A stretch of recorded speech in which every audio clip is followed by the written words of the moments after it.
We're going to have a guest now, though, who's a delightful. We had him on before. His name is James Czerniawski, and he's a senior policy analyst at Americans for Prosperity, which is, being senior is good, and he's a young guy being senior, which is all the better. Hello, James. Thanks for having me. Thanks for being back. I want to find out about Elon Musk. Can you tell me about Elon Musk and X?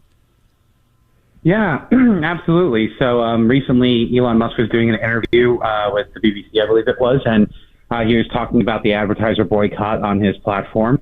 And notably, a lot of advertisers have withheld money from spending on the platform. Oh, you're talking about his F-bombs last week. Yeah. So he was talking. I want to set the stage a little bit because he was talking to a business reporter, Sorkin. He's a financial reporter or something? Yes, he was talking with a reporter. I don't remember what he was specifically covering for them, but he was talking. They were talking about the advertising pause that was going on Twitter from many top brand companies like Disney, etc., because of the rise in anti-Semitic content on the platform. Based off reporting from, I believe it was Media Matters, right? But Media Matters is a left-wing organization, right? Do we know if anything they were saying is true?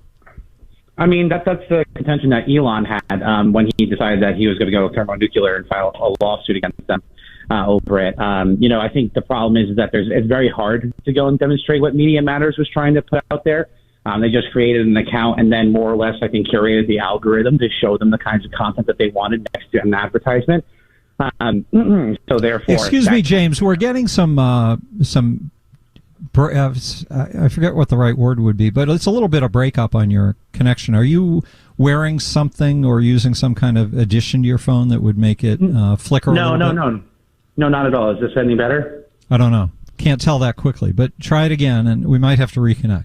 But so he's doing this interview, and he's talking about the fact that there are big advertisers fleeing X, which used to be Twitter. And why they're doing this, is this because a couple of weeks ago he retweeted something from a sort of hardline, hard right, they would call it, perspective, or an anti-Israel perspective?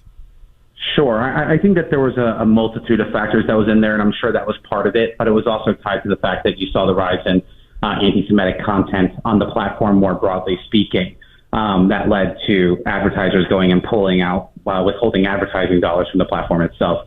And what Elon was simply saying when he was doing it more colorfully with the F-bombs was that he wasn't going to let that kind of pressure stop him from having his platform, support, all kinds of speech on it, even if it's stuff that you might otherwise find personally objectionable. But it's he was kind of being immature, right? He was taunting them basically and saying, "Go ahead, make my day. If you want to leave my site and pull all your advertising, it'll destroy the site, but you'll be to blame for it." And that seemed like that was only resonating for him.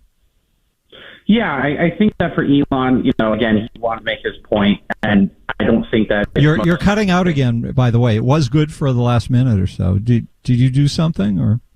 No, I'm same spot here. But what I would say is that it's it's not the best thing to be going and dropping F-bombs and telling basically your customers, your advertisers, that you don't care about their opinions.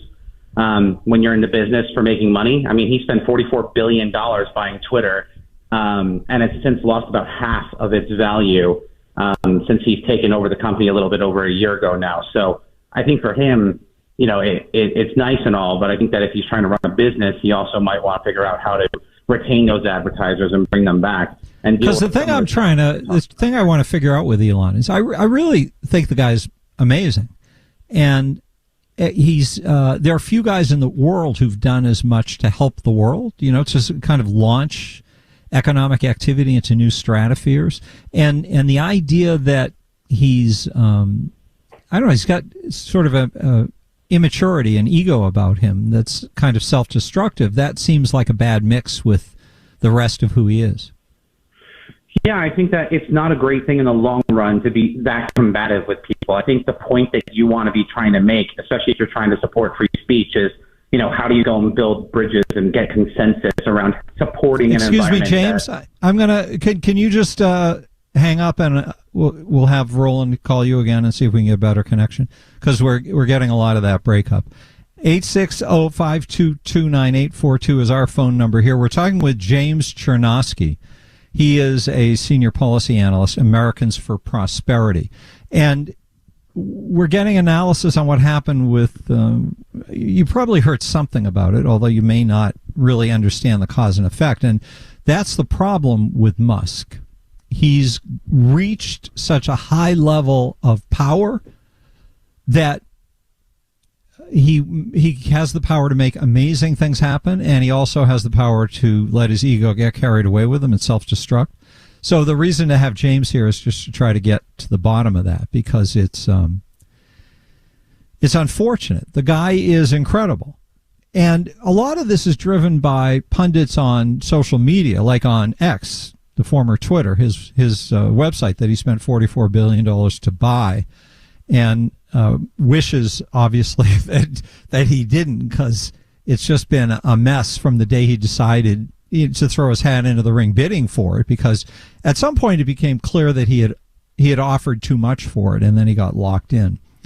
But the guy, between Tesla, which is just an amazing company selling 1.2 million electric cars a year, and SpaceX and his Boring company, and what's that other thing? He's got these communication satellites that are vital for countries that want to communicate, like for Ukraine and the war in Ukraine. His satellites have been of monumental import. So it's just amazing what he's done for the world. All right, we got James back in. Let's see if we do better on the connection. So I was just kind of bringing everybody up to speed on what this controversy is all about and what happened last week and why it happened and how valuable I think he is. What's your take on the whole situation with Elon? Yeah, I think at the end of the day, I can respect the fact that he wants to support free speech on his platform. But again, he has to do a better job about running a business here. He hired Linda Yaccarino to be his CEO, and he's still kind of like armchair CEOing the company right now, which is making it harder, I think, for her to do her job. I think that we can respect the fact that he wants to support free speech, while also recognizing that if he actually wants it to be successful, he needs his business to be successful. So he needs to go and spend less time going and engaging in colorful remarks and insulting advertisers that are giving the company money, and just focus more on how do they go and develop and deliver products that advertisers want, while also supporting the free speech principles that they want for the company looking forward. So I get where he's coming from. I certainly empathize with it. I just want him to be successful in his mission there. And what's going on out in the world? Do you know anything? Are there numbers available on how much advertising has left Twitter and where that will leave him if the reaction of people like Bob Iger at Disney is to just say, fine, we'll, if you want to threaten us or talk vulgar to us, we can just stay away. Yeah. I think that the numbers from this most latest situation are still going to be delayed in terms of seeing the impact there. But I know I was talking about before, he's owned the company for a little bit over a year now. And when he bought it, it was right around $44 billion. And a recent estimate put the company's valuation at a little bit under half of that now. I think it's only estimated to be worth around $19 billion. Mm-hmm. So he's taken a heavy financial hit as a result of him taking over the company and him being the firebrand personality that he is. So I think that, the company's not going to go and blow up in shambles, and it's not going to fall apart anytime soon. But, if he wants the company to be successful and to also support his mission for how free speech should be going on the internet, then something has to give here. So that way, other platforms can go and follow suit, and we can kind of have that culture of free speech and dissent that we want to see on the internet platforms, more broadly speaking. James Czerniawski, appreciate you coming on again, Senior Policy Analyst at Americans for Prosperity. Appreciate your time, sir. Thanks for having me. All righty. So there's an update on Elon, a guy who I admire, and I don't know, something beyond admiration, but I'm not sure what the word is. 860-522-9842. How do you feel about him? We can talk about that. I've got some sound cuts to play for you. I've got some topics to throw at you, and we're going to do that coming up on WTIC.